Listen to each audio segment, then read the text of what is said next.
Gentlemen, today we're going to talk a bit about emotional abuse. Not the feel-good topic of the year, but definitely an important one and one that I can relate to.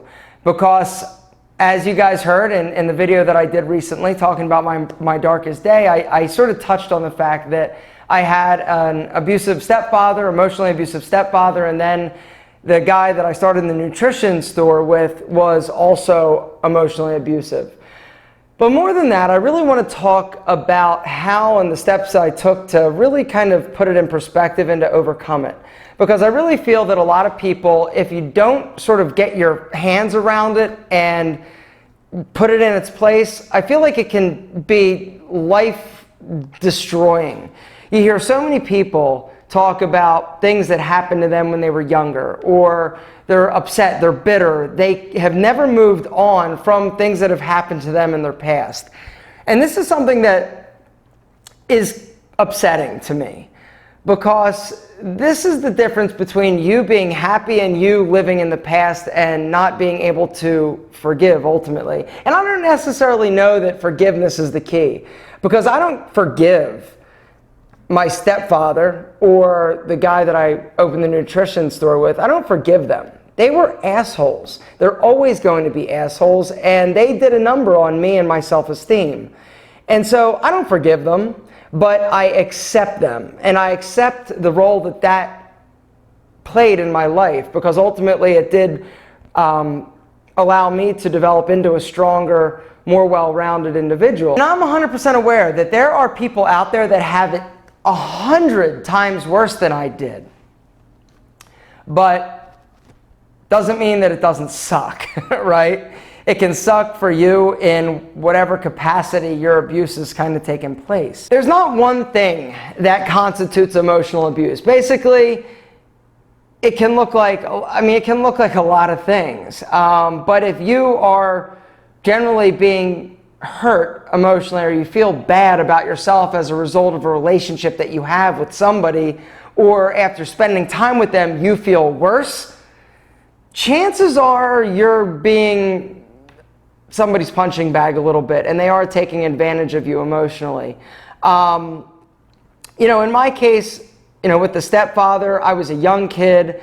I came through a few different divorces, and more than anything, I just wanted a stable home life. I didn't want to move schools anymore.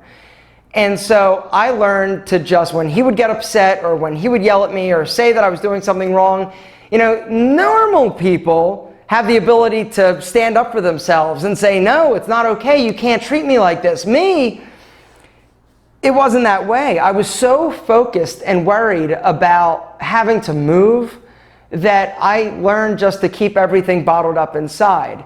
And so when somebody who is emotionally abusive doesn't get that reaction and feels or learns that they can actually treat you a certain way, it gets worse and worse and worse. And your emotional state and your feelings of self-worth diminish and deteriorate. And by the time I left for college, I couldn't stand up for myself to save my life. It was horrible. So when I left for college, it was kind of like my opportunity to have nothing to do with him ever again. But the damage was done, and I couldn't stand up for myself, and my self-esteem was super low, and I just felt terrible about myself. And the other part of it is, that you should be standing up for yourself and speaking up, but you don't, and so you beat yourself up. It's just this, it's this vicious cycle that happened for me and possibly for you. So the next relationship that I get in terms of a business relationship with a very dominant sort of male, was the nutrition store. And once again, I found myself just getting taken advantage of, talked to horribly. And I, once again, found myself not being able to speak up. And it was making me miserable. And so I was at an all-time low. And I decided that I needed to do something about it. And so I actually sought out counseling. I found a counselor. I got a referral for a therapist. And I went and I started talking. And it was the first time I really, because here's the thing.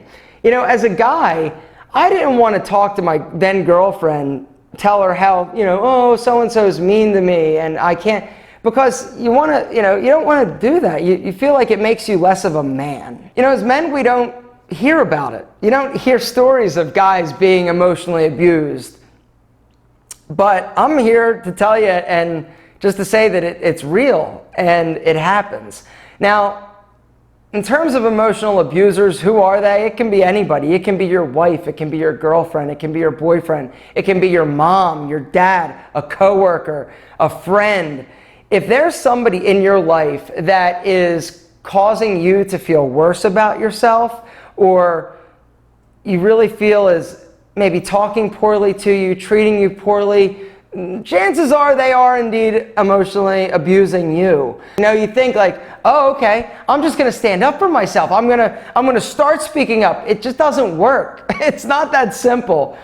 For me, after about a year of therapy, I realized that it was time for me to make a move. It was going to be more hard or more difficult for me to stand up to the guy that I started the nutrition store with, John, than it was for me to just throw in my chips and get out of there. And so ultimately, I decided that that's what I needed to do. And it's crazy because even when I was quitting, I was just, my butterflies, adrenaline, I felt like I was going to vomit. And just that simple act of quitting, hey, I'm sorry, it's not you, it's me kind of thing, it was terrible. And, I was able to do it, obviously. But that was sort of one of my most proud moments, to be honest. Was the first time I actually did take a stand. If you have somebody that is doing a number on your self-esteem or you feel worse around, chances are you've got to get away from them. Now, it's easy if it's a boss or a coworker, you can quit and find something else. But if it's a spouse or if it's a parent, that's a little bit more difficult. But you don't deserve to be treated poorly. And you've got to want to be better and get better for yourself, because it won't happen if you stay in a toxic situation or toxic relationship. And ultimately, that's what these are. Therapy, I would recommend for anybody because it is definitely a tool. It's something that you utilize because a lot of times we don't have the skill set, or we have never developed the tools that we need in order to help ourselves get healthy. And so when I left that job, that was the first time that I really felt great about myself. And I felt like I could do it. And it's been a struggle ever since, to be completely honest. I have a difficult time. I am a people pleaser by nature. My entire family is. And I always have to battle it. But as you practice it, it's a skill that you get better at. And so I encourage you, if you're in a relationship or you're around somebody that is toxic or that is emotionally abusive, you deserve to get better. You deserve to remove yourself from those situations. I promise you, it's going to be hard as fuck, right? It just is, and you're going to have a lot of anxiety, and it's going to be super hard, but you deserve to be happy. And I'm living proof to let you know that it can get better. You can absolutely overcome all of the negativity. And once you put it in check, and here's the thing, do you ever really get over it? I don't think you do, but you learn to cope with it and develop the tools, and you can give yourself the confidence and the ability to be okay. And ultimately, it's about deciding to be happy.